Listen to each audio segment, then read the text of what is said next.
Good morning, and you're all very welcome to another Signpost Series webinar. I hope you're all keeping well and looking forward to another very interesting presentation this week. Keeping our traditional farm heritage alive helps protect Ireland's history and nature. It also teaches future generations how farming shaped our way of life. And we're delighted to be joined this morning by Barry O'Reilly, Department of Heritage, and Tom Fallon, Teagasc Farm Buildings and Infrastructure Specialist. Good morning, Barry. Good morning, Tom. How are you keeping? Good morning, Cathal. Yeah, grand, yeah. We're also joined by Dr. Catherine Keena, who is Teagasc Countryside Management Specialist to help us out with questions. Good morning, Catherine. How are you, Cathal? Good. How are Hello, you all. keeping? Good, good. Catherine, just to start with you today, maybe what's this week all about for us? I suppose this is Teagasc's contribution to Heritage Week. Heritage Week is run by the Heritage Council, and it focuses on natural, built, and cultural heritage. Now, Cathal, as you know, we feature natural heritage a lot on Signpost, with the biodiversity angles. So I make an effort every year to kind of just focus on it. It gives a chance to focus on the built heritage. So that's where we're delighted to have Barry, and myself and Tom are working with Barry on promoting a built heritage on farmland built heritage. Yeah. And Barry, you have a really interesting presentations lined up for us today. Maybe you'll give us a quick summary of what you do yourself. Yeah, I work as an architectural conservation advisor with the National Built Heritage Service, which is part of the Department of Housing, Local Government and Heritage, or just shorten it to Department of Heritage, I suppose. And my particular brief in the department is matters relating to vernacular architecture. In other words, the everyday architecture, particularly of rural Ireland, farms and so on. So that's my special interest and has been for the last 30 years. Yeah, lots of experience then to share with us today. Hopefully. And Tom, people will know you. You've been a lot of farmyards around the country, and I suppose we generally call on you for new builds and redesigns. But tell us a little bit what you're going to talk about today. Yeah, I'm going to talk a bit about agricultural buildings in the landscape, because both old and new, because they do form, in the farmyards can be quite visible in that, so we need to be cognizant of how they look. So that's what I'm going to look at today, really. Yeah, super. And just to remind everybody, we are going to be recording today's session, and please do submit your questions to the Q&A tab, and Catherine is going to help me with those at the end. And also, Barry, actually, if you are Catherine, today we're going to do two presentations. So Barry's going to start out with the first presentation, and Catherine, I think you're going to share that first, and then we'll have followed by Tom. So just also to remind everybody that there is a podcast version of the Signpost Series webinar available to listen to when you're out and about on the move, and it's available on all podcast platforms. So, okay, Catherine, I think that's good to go, Barry. So if you want to take off. Yeah, well, yeah. So what we have here in this opening slide then is a fairly typical farmyard, a nice one, not too far away from where I'm living in South Tip. And it's got all the usual things, the farmhouse, outbuildings arranged in maybe a little courtyard sort of arrangement, nice forged blacksmith gate at the front with stout piers, roadside wall, and then, of course, the ubiquitous hay barn there in the background. A hay barn is probably the most iconic farm building, if not building, in Ireland, in the Irish landscape. So the mix of materials there between rendered stone, the metal, slate roofs, corrugated, the whole thing is what we have in rural Ireland. It's the stuff of rural Ireland. Okay, Catherine? Yeah, so the significance of the vernacular heritage. Again, Catherine?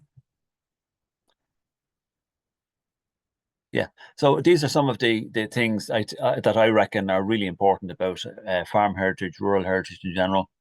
That it is our built vernacular essentially. It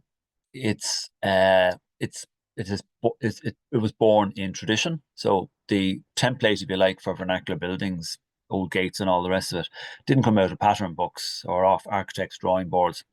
It's come from people's own traditions and their own, if you like, templates that are within their head. And this idea goes back thousands of years, really. So it's truly ancient in Ireland. The sense of place engendered by the vernacular, and we'll see a lot of this now shortly, is really, really important. Very, very important. craft, very evident in that opening slide. The connections with our forebears and with other cultures is very evident. Mud is found throughout the world. It's found in Ireland as a building material. Our ancient ancestors are really were the progenitors of everything that we see in the Irish landscape. So there's continuity that goes right the way through. So in terms of the scale then of the vernacular, it's everything from an interior of a dwelling house right the way through farmyards and into hamlets, which is essentially groups of farmyards. They're actually very common in Ireland, in some places more than others. Just hit that again, Catherine. Yeah, and then whole landscapes. So just back there, Catherine. Yeah, so whole landscapes, like for example, the Aran Islands is like almost the classic vernacular landscape. Stone walls, irregular fields, little roads, green roads, vernacular buildings, even the concrete water collectors that they have on the islands. All of that is vernacular landscape. And it is of not just local interest, it's absolutely of national and international interest and significance. Right, so farmyards then obviously are a key part of the whole business. Here's a Catherine. So these are a number of different farmyards that you'll find in different parts of the country. One on the top right there is a photograph taken in Kilkenny. It's a sort of farmyard that you find quite widely. Sorry, the top two quite widely in the east. The bottom ones there are farmyards you'd find in the west. The bottom left there is from Kerry, where you have buildings in parallel, and with a yard or street, as it's often called, between them. And the bottom right then is Donegal with the rounded thatched roofs. And the farm buildings tend to be added to the dwelling house in a line, sometimes quite a long line. Okay, Catherine? Right, okay, so these are a couple of those appear there again. And we just look at the bottom right drawing there, which is from a beautiful book by Paddy and Maura Shaffrey called Ireland's Buildings of the Irish Countryside. Sorry, Ireland's Irish Countryside Buildings from 1985. It's a super book and is really a Bible for me anyway. It's it is the Irish landscape. So it shows from in an aerial view a number of features: a courtyard arrangement, gate leading into it, and then of course the ubiquitous hay barn. In this case, it's a 4-bay. The most typical would be a 3-bay hay barn, and then in some parts of the west you might only get 1 or 2. So this is just a range, a sample of farm buildings from different parts of the country. The one in the middle right there is actually from the Great Blasket Island, and it's a building for a shelter for turf. There would have been a bit of a rough roof over it. There are holes in the sides of it, and the air then blew, the wind blew air then through the turf to dry it. So just a range of farm buildings there. Not all hay barns are made of, were the work of contractors as such with the steel stanchions. Sometimes you get timber poles and sometimes you get pitched roofs. So the typical farm building in Ireland is very small, very low, very simple. And on the face of it, you mightn't necessarily be able to tell exactly what the function was. Some of them are piggeries, some of them are stables, some cow sheds, others would be stores for, say, seed potatoes and so on. In the northwest, you will get buildings like the one at the middle top here, which has steps going up to our first floor. But it's very much a northwestern feature. So you do get some distinction around the country. Okay. So our vernacular houses then come in 2 types generally, lobby entry and direct entry. So lobby entry, you come in, you hit a little wall with spy window, as it's called, which protects the fireplace from drafts from the door. The typical tradition in so many parts of rural Ireland, even occasionally today, is to keep the door open and let the light in as well as the draft. Hit it further there, Catherine. Yeah, so this is the little wall that you'd see as you go in, and they're very common. These buildings are very common in the eastern half of the country. So that's lobby entry or heart lobby.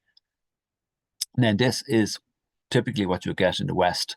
This is an illustration from Donegal, and you go straight into the kitchen of the house, which is the central and main room of the building, multifunctional building room, and the fireplace is off to one side, one end, rather than directly rather than directly in front of you. So that's called direct entry because you just walk straight in. Now, there are no really, you know, if you like, colloquial names for these planforms, curiously. Hit it again. And in parts of the Northwest, you'll get this bed space to one side of the fireplace, and that would register externally as a little projection. So it's a very homely sort of feature, and it would have housed maybe an elderly parent. Okay. So the domestic interior, four of these photographs are from one house in County Offaly, and it shows the interior of a pretty intact vernacular house with furniture, the settle bed. Lots of people would be familiar with that. The huge hearth dominating the building, the kitchen, and indeed the building. And a fire kept going really fairly constantly. The picture on the right then is a partition between the kitchen and the room beyond. On the bottom there, you can see two pictures which exemplify so much of Catholic Ireland, with the Sacred Heart lamp, statues, Our Lady Blue, and so on. So this is a particularly intact house, which is lovingly maintained by the family. Bottom right then picture was a straw-lined ceiling to a house in County Waterford. So all this stuff is, on the face of it, inverted commas, primitive, but it is absolutely, highly significant in not just Irish terms, but international terms. So all of this is really the stuff of the vernacular house going back, and in some cases, still remains the case. Okay. So you get distinctive materials. Keep on. In vernacular house, these are so you've got mud, you've got branches of trees, very rough, straw, you got scraw from the bog or top of a grassy field. You have peat in some places was used to form walls. Wicker, in this case, the bottom right, it's a canopy over a fireplace. You'd imagine that would catch fire. No, because the fireplaces were so big, and because people were burning turf, which burns at a low temperature, not coal and not anything stronger. What's happened with some attached houses recently is people have installed solid fuel stoves. These generate huge temperatures, and unfortunately, fires conflagrations have resulted from these apparatus. The same is true of Britain. So the advice from our department is please don't install solid fuel stoves in thatched houses. They're highly dangerous. So different types of mud, you get it in lumps, maybe the size of your fist. You get it in bricks, you might say. You get it as more like blocks. You also get it as plastering around wicker partitions, such as bottom right-hand corner here. And the top right corner there, you have a fireplace canopy in a house in County Wexford, which is all made from mud brick, adobe, if you like. Okay.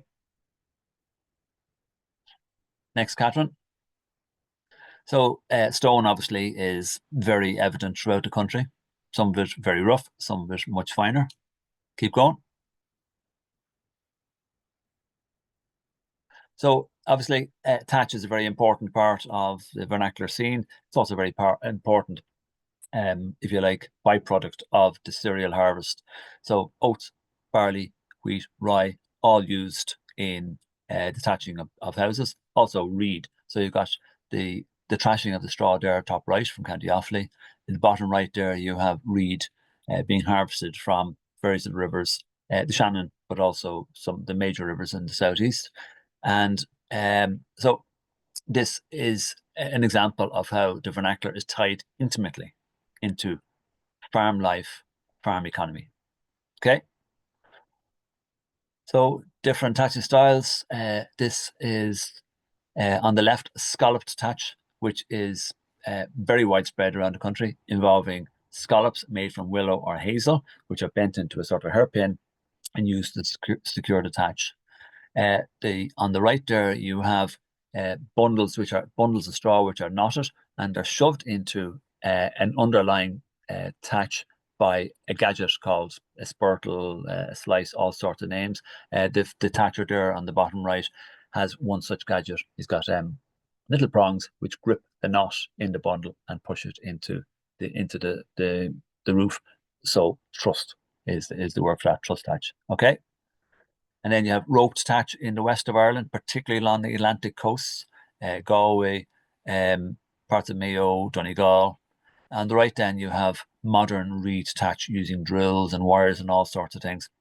This isn't heritage work, and we don't push it, but it is part of the thatching enterprise, the economy and the life of the working life of thatchers. Okay, so there are other roofing materials. Stone flags, for example, in North Clare. Corrugated, as I mentioned a couple of times, was used either on its own or else to cover over thatch at a stage when people were finding thatch was so hard to maintain. It was getting expensive. Thatchers were getting fewer. The good quality materials, not so plentiful. There's a big push now to try and ameliorate the situation for thatched buildings and their owners. And then the right there, bottom right, slate, which is like probably the most common roofing material on vernacular buildings. And top right is tarred canvas, and this is a shot from the Great Blasket. It was introduced initially by the Statistics Board to provide a new material for boats, and then it was translated into the houses by the people themselves. Okay. So we have obviously different types of landscapes: upland, lowland, coastal, lowland, top left there with a dense farm settlement. On the right then, a typical Western farm setting. The bottom right, Tory Island with a settlement, and then the fields radiating out from it. Seaweed would obviously form part of that economy as well, helping to improve the land quality. Bottom left then is cuts for cots along the shore in County Kilkenny. And so people weren't always just farmers, as if that wasn't enough, but they could also be fishermen as well, or even have some other occupation. So there is a degree of mixing of economy in different parts of the country. Okay. So change obviously is a big thing in the Irish landscape. You had booley huts at one stage where people would, in case of summer pasture, have temporary dwellings. Throughout the country, we had the whole idea of Rundale, where people had intermixed plots of ground, very hard to maintain, I suppose, and manage. And landlords treated them as being an affront to to the dignity of to their dignity, you might say, as well as being just very uneconomic. So often they, and later on the Land Commission and indeed CDB, rationalised all of these small holdings, which have their roots really in the medieval period, rationalised them into larger blocks. And that's a process which has happened throughout the world at different times. Okay. And then this is a typical scene in the West where the old settlements are broken up, new houses built, strung out along a road, and then fields provided for people running out front and back from the houses. Keep going. So obviously fieldscapes, different types of field boundaries around the country, stone, earthen banks with hedges and so on them.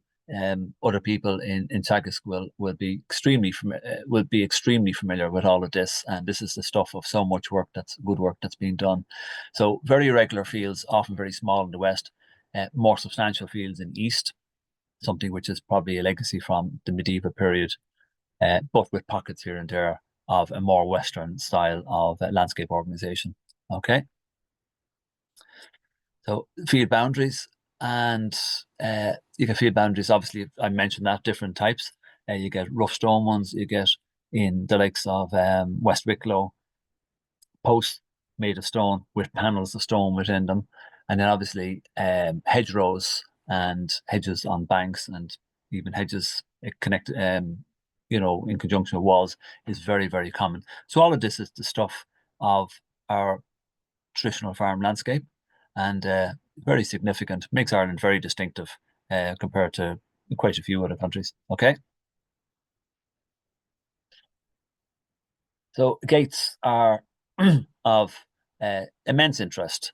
Some people are into stamp collecting and spotting locomotives and so on, but you could have a very happy time of your life just looking at gates, looking at the quality of the craftsmanship, the little details, distinctive gate piers and so on, the work of the mason and most particularly of the blacksmith.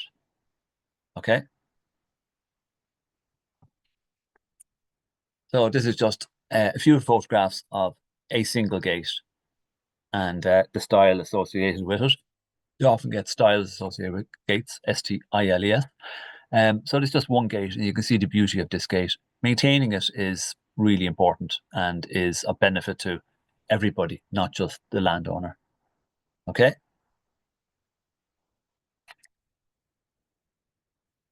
So styles come in different styles.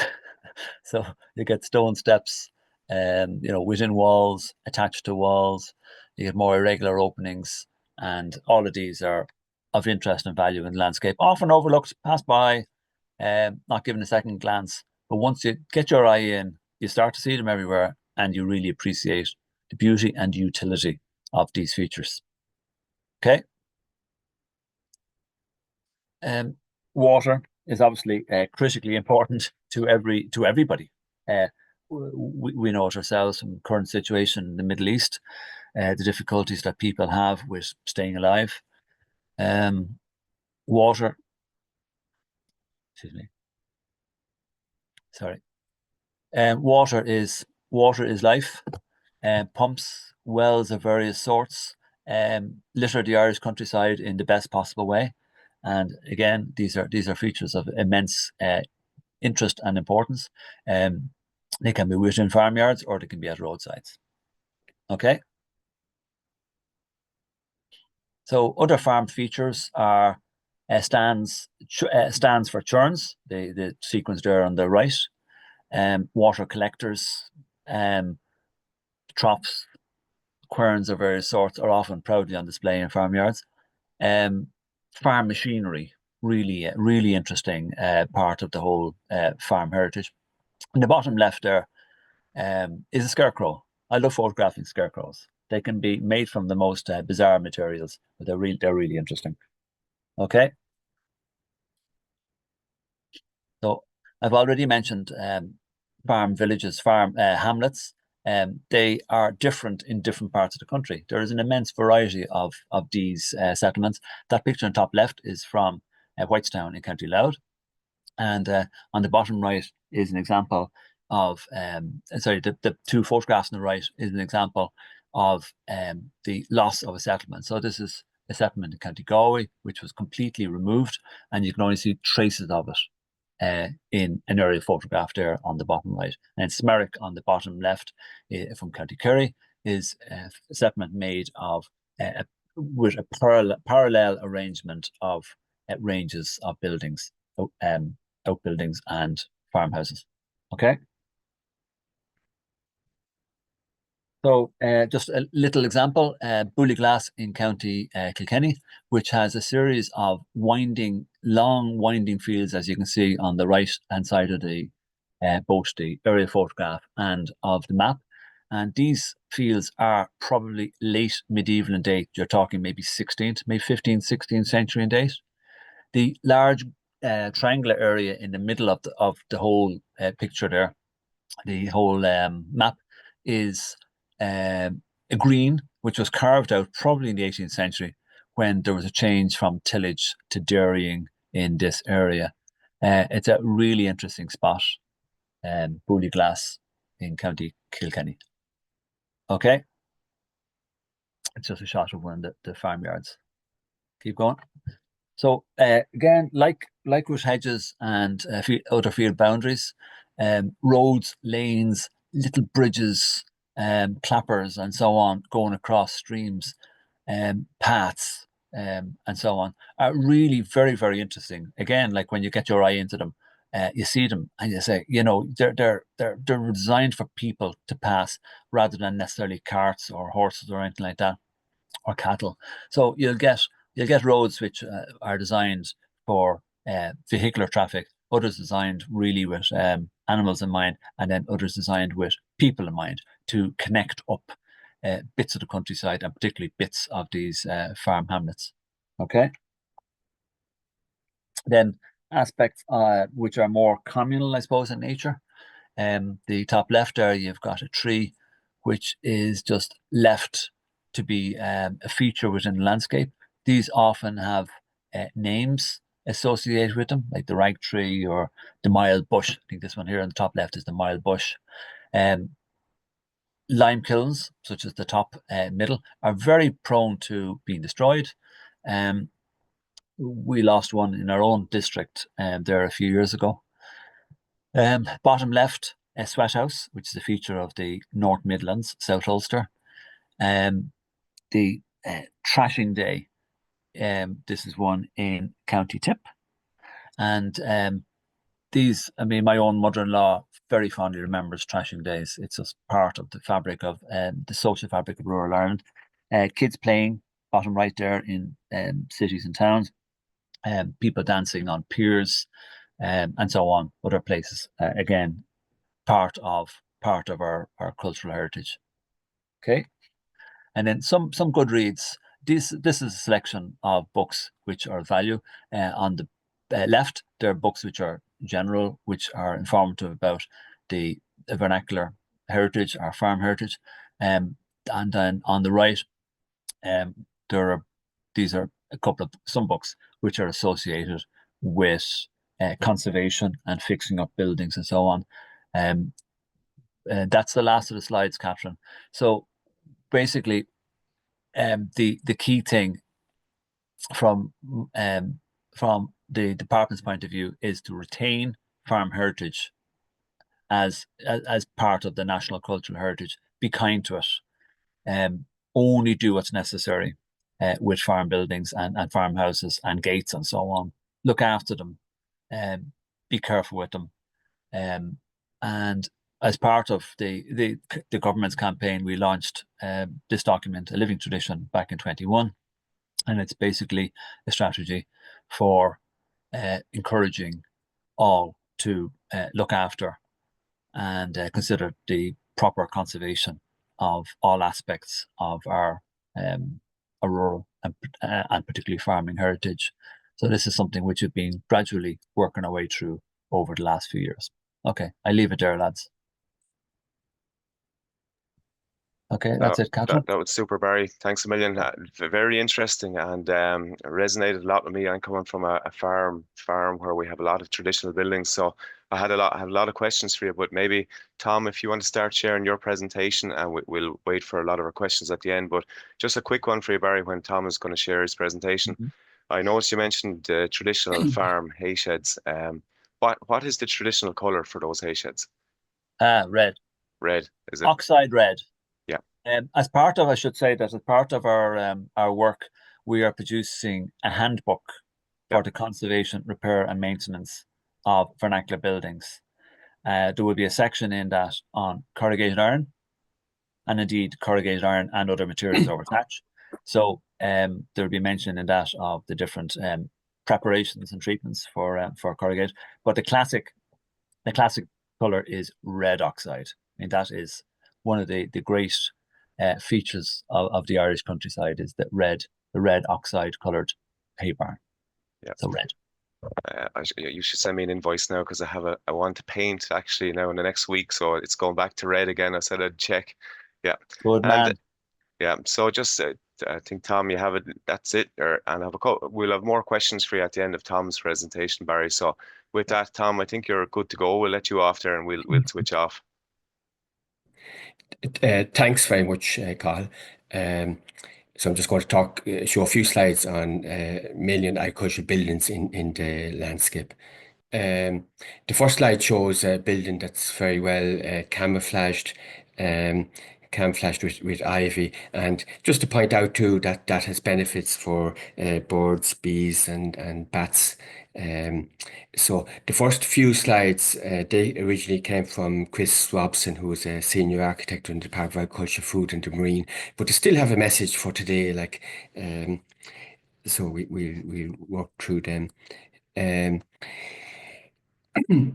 This is a beautiful farmyard scene with different styles, but Barry mentioned red oxide on the that would be typically galvanized type tin, but with painted with red oxide, whitewashed walls. But what you can see there, the red in the shed in the foreground, that's taken up in the go downpipe and window frames in the old stone building. So it all works very well together. Like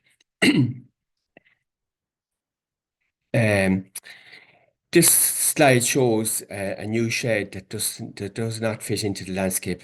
Um, the walls of the old shed are made from local stone, so they're literally anchored in the landscape. The new shed is angular, kind of cuts into the landscape. It's bright, shiny materials that would be reflective and prominent in the landscape. Um, and farmers sometimes I get the question like, does a building need planning permission? They might be saying it's a small building, but in this situation, it definitely would need planning permission because if it's not a designated area like a special area of conservation, it would definitely be an area of outstanding national beauty. That the preservation of which would be in the county development plan. So everything would need planning in that situation. Um, the other thing, like, the gable end there is quite large, like that if that was broken up, say halfway with stone on the bottom and just cladding or maybe timber even better on the top, it would break up the building and soften its appearance.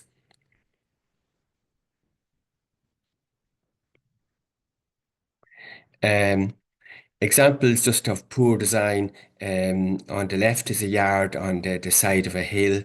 My day-to-day job would be helping farmers and advisors trying to plan new developments in yards.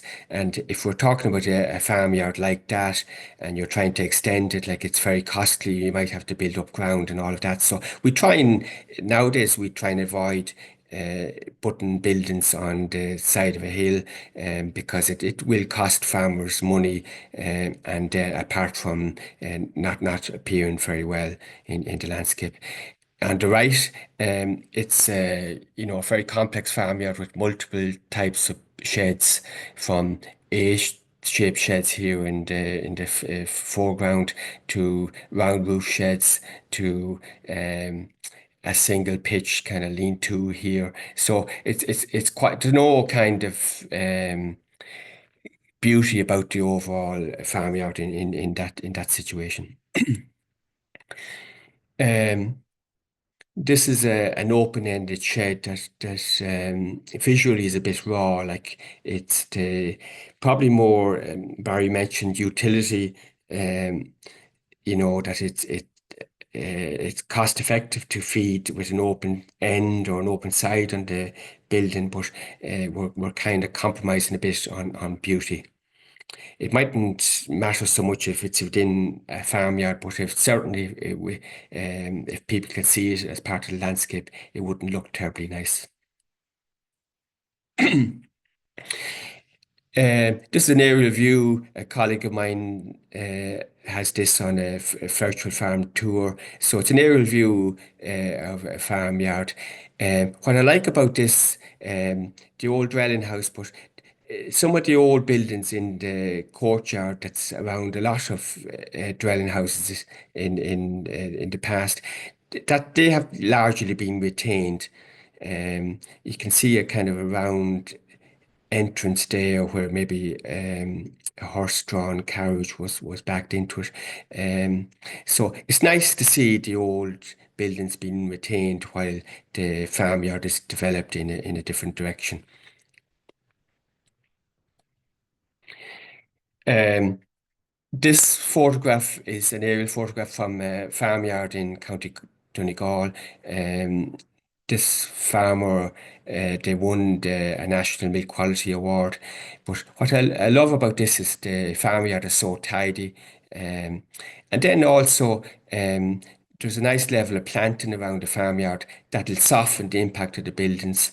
And trees adjacent to a farmyard will help to take in some ammonia and reduce the kind of impact of the yard from ammonia contamination. This slide then shows a modern calf house in the foreground with timber on the sides. The timber would be staggered timbers, so 2 lines of timber staggered, so it would baffle the air movement. But there's a lot to be said for trying to use more timber, like in terms of its local material and it's kind of visually appealing. So the other thing just on that, like the roof of the newer building is slightly lighter shade of green than the next oldest building in the background there. But I would expect the color on the roof would darken a bit in time. But you can see the dark colors work well with the landscape.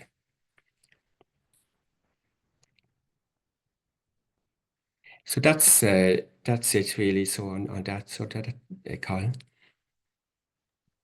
That's super, Tom. Tom, thanks a million for that.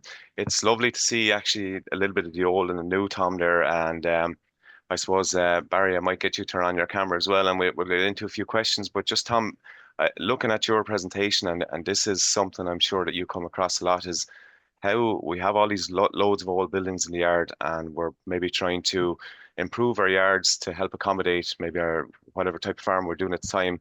Is it difficult to kind of retrofit or change around those old buildings to make them, useful on a day-to-day kind of a basis, rather than just sitting there as a storage? Um, it is really like I was just out on a yard yesterday. Now it was an old cow byre, but it's only 8 foot high, like on one side, on the low side. So now the farmer, he's only one tractor now, but I think he was open to maybe buying like a skid steer or a low size tractor so that he could go in and clean out. So I wasn't that inclined to go lifting the whole roof and that, because it changed the whole character of the shed, like so. But there is that, like there might be, we have a housing crisis and that, like so. There might be room for some old buildings to be converted for kind of maybe domestic housing use as well, like so. There is different avenues, I think, with old buildings, like.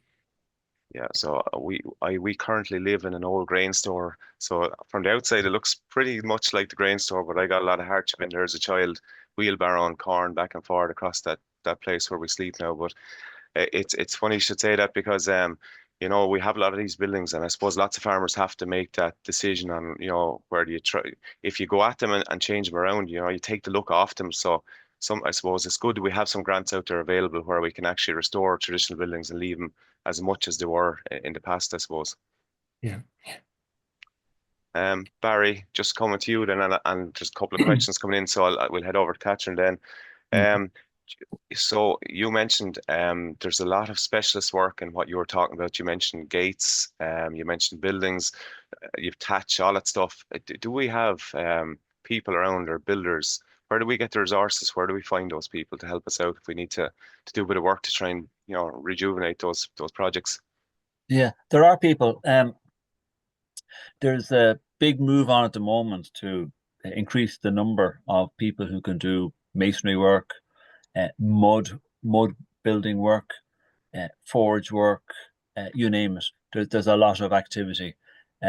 So there are people who are setting up courses around the country.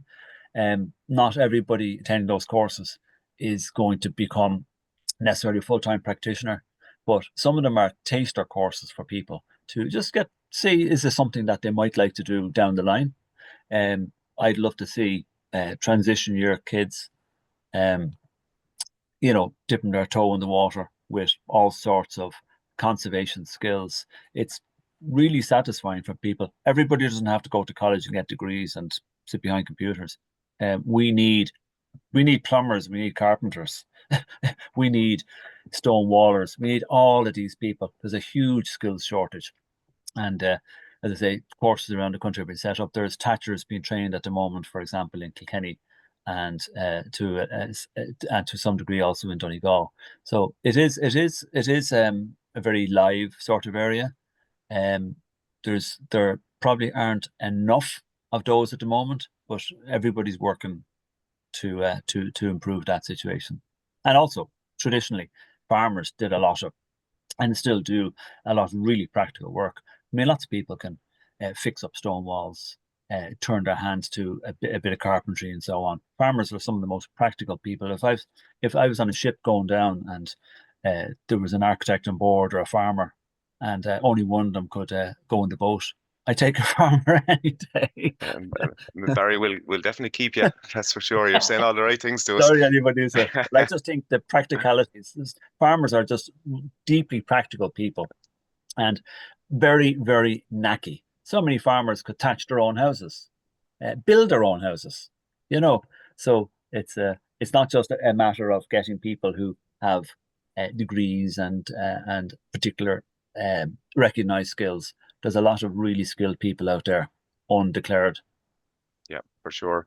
Catherine, lots of questions flying in there. Yeah, lots of questions coming in. Great interest in this topic. Great numbers on this morning.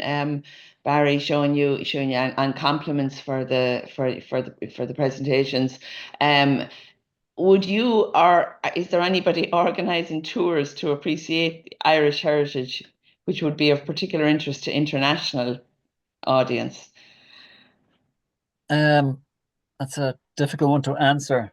I mean, one of the things I've done myself, just in Tip and in Kilkenny, is walking tours, mostly of towns because they're easier to deal with. Done some mooching around landscapes, but you'd have to really plan them very well, because you'd be on farmland, you'd be in farmyards. You just can't turn up with a group of people. They're private property, aren't they? Most of the ones you showed. Yeah. They're all private properties. But that said, I mean, we're all aware of open days on farms, left, right, and centre around the country. I think people are very generous with access if it's organised. So and perhaps Tom, a comment: if we're having a farm walk and there's old traditional buildings there, perhaps it's something we can at least compliment or promote the positive, isn't it? Yeah. Just a couple of specific questions, Barry, you might be able to help with. What's the correct procedure when modifying an old house with an asbestos roof? It was originally thatch. Okay, some asbestos roofs have thatch still under them. My attitude to asbestos is usually leave well enough alone. Unless the roof is in total rag order, I'd leave it alone. But if you want to remove an asbestos roof off a building, you need specialist people to do that. It's not for the average person or the average local builder. There are specialist firms that deal with asbestos. It's a hazardous material. It's not for anybody who doesn't know precisely what they're about and is licensed. But as I say, if it's there, it's not doing any harm, I'd say just leave it. Asbestos, which is inside buildings, is a different story, because you're probably breathing in particles and so on. But if it's on a roof, it's exposed to the atmosphere, there will be some dust coming off it, but it won't be, I'm not sure that it'd be madly hazardous, but I'd just be really careful. Yeah.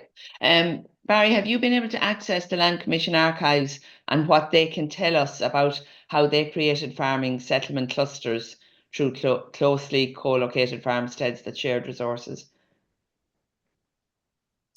I thought they were rather doing the opposite. Like the Land Commission and their equivalents in Sweden, for example, and in Britain and other countries, were into breaking up the little farm settlements and, if you like, privatizing everything. Like you had until a certain point, you had very much a communal approach to the landscape, to farming. People cooperated. People still do cooperate, but they cooperated in a very intense way. They were living cheek by jowl.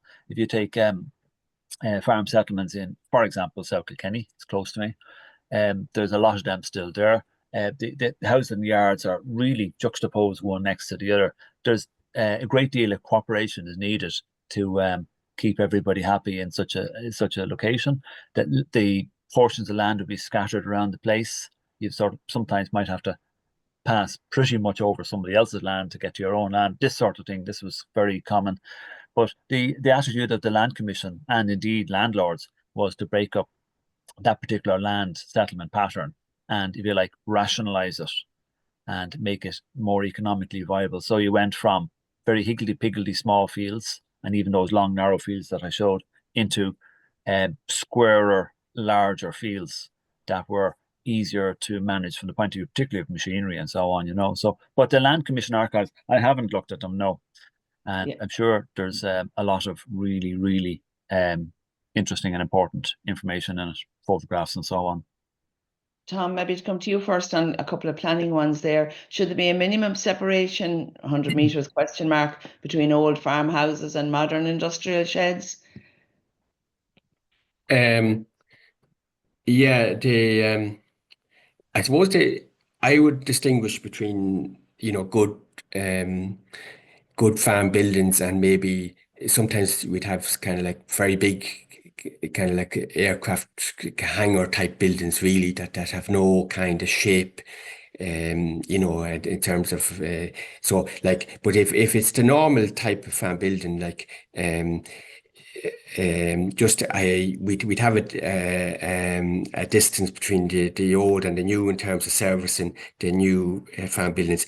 We like to do buildings in a street effect as well because like you have to have access to the gable, by and large, to the gable end of buildings. So like there's a lot that comes into that, like so so they're right in a sense that you can't build on top of an old courtyard right up against it in most situations. So I think an element of common sense and teasing out what needs to be done like would go a long way really. Yeah, and so good planning and good design, and I think that comes into this question, Tom, and it may have come in before you did. I think you've covered this, but I'll just let you go back on it. It's large slatted sheds in a out of character in a vernacular landscape. Is there any way the planning regulations take into account the vernacular landscape? Such developments, and the question that a lot of restrictions around housing, but doesn't seem to be the same restrictions for these sheds.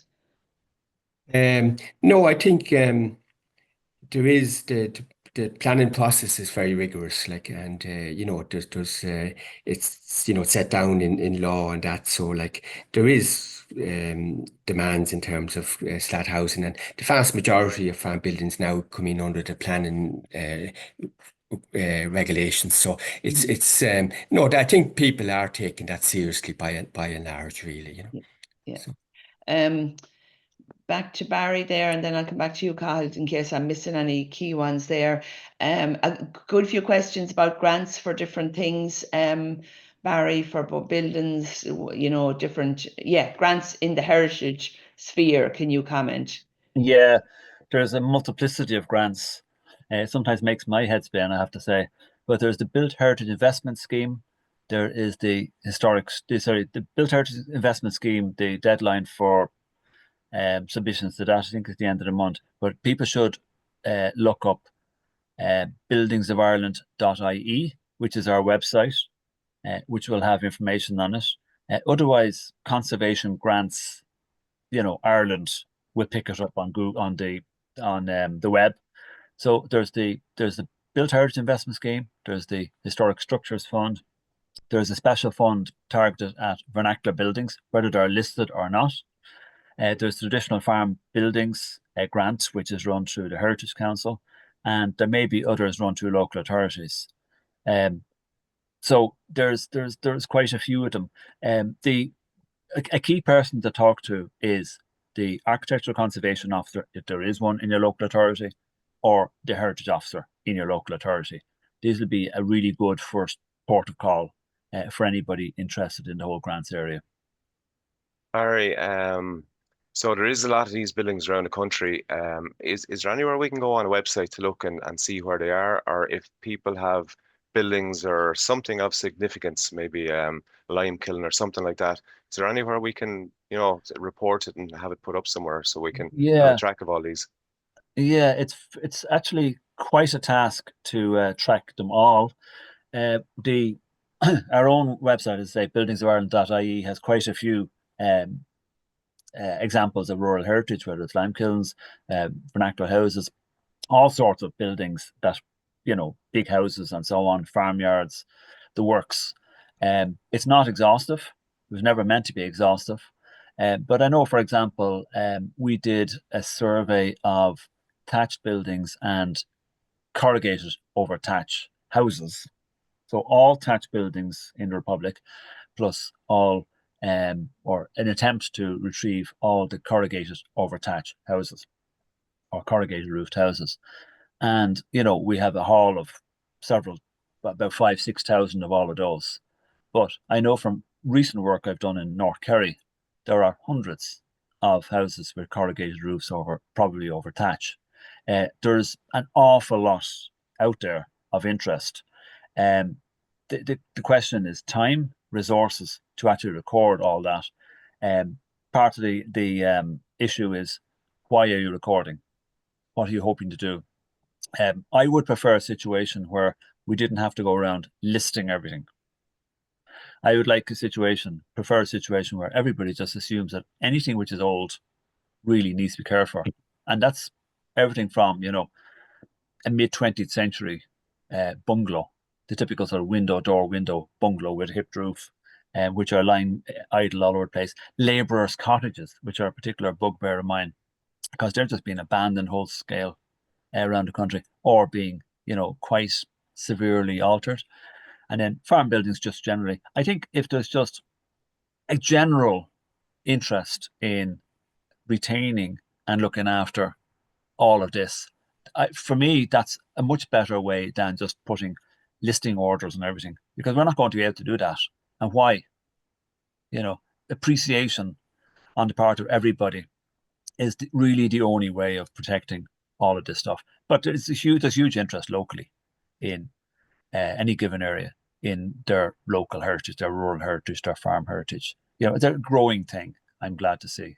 It's So fantastic. Cathal, given that he's covered everything there, but there's a couple of questions in there about ice houses and sweat houses.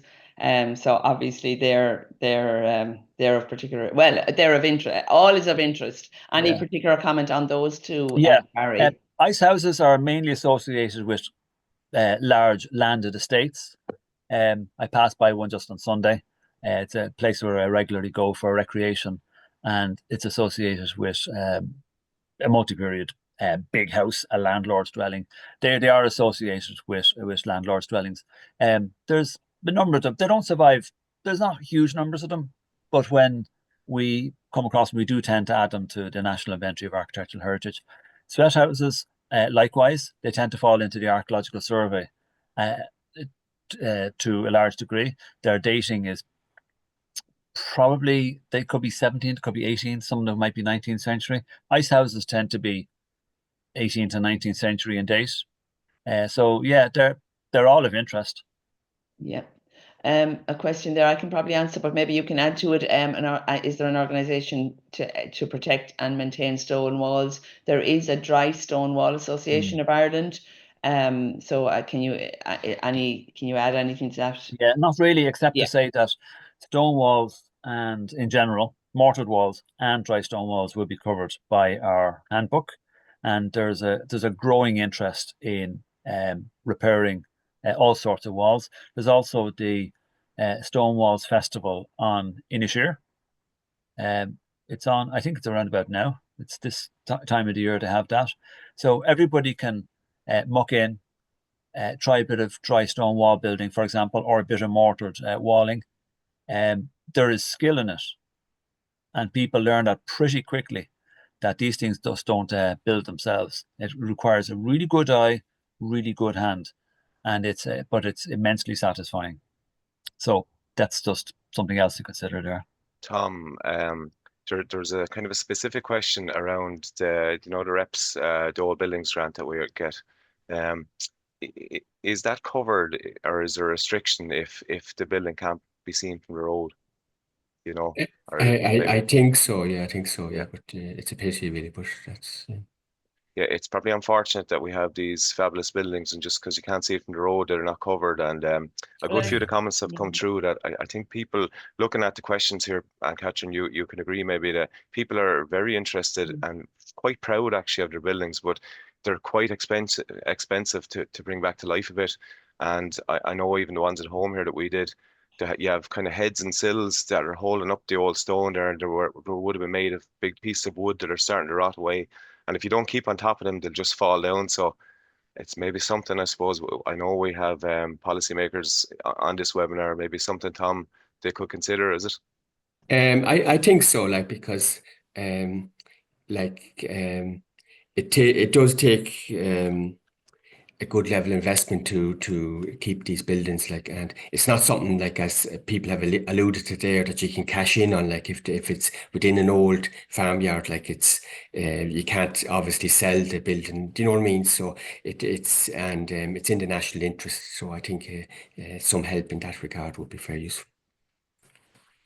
Yeah, just a comment, I suppose, Cathal, on the farm, traditional farm buildings. I work closely with Anna Meehan to promote that. And it's very much a case of, it depends what they get in as to, they're trying to spend the money as wisely as possible. So I would always encourage everybody to apply. And, so it there's a huge variation then as to what's accepted or what's, and they're trying to go for smaller ones in recent years, smaller bits to keep the buildings alive. But the other thing I would like, I've always found that when we started talking about this, even it was part of reps and then it went into the traditional farm buildings grant, was the fact that somebody's getting money for them is really an indication that they're valuable. So that kind of boosts us promoting them, whether or not somebody goes and gets a grant or does something. I think our big role is just to, like what Barry said, is to think before something is replaced, if it's not a common new thing today. And one last question for Barry, because we're nearly out of time. And I thought it was really interesting. We were talking about heritage and we're getting really tied down on buildings and solid stuff. But you mentioned the Sacred Heart in houses. And when you said that, the first thing I thought about was down in Wexford anyway, the John F. Kennedy picture beside it would have been in every single house nearly in the place.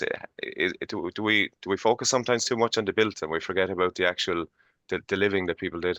Yeah, yeah. For me, actually, the most interesting thing about traditional houses is just what you're talking about. It's what would be called the oh gosh, what do they call it? The intangible, Yeah. the intangible parts of it, the living that went on, the whole religious tradition, and indeed supernatural tradition. The numbers of stories that there are based around the heart flag, stories of the devil, stories of the fairies, really related to the heart. That just reminds me to really emphasize the importance of retaining the old kitchen heart. You take the old kitchen heart out of the house, you might as well just take a ball and, a bulldozer to it. The old heart, the old kitchen, is literally the HEART of a vernacular building.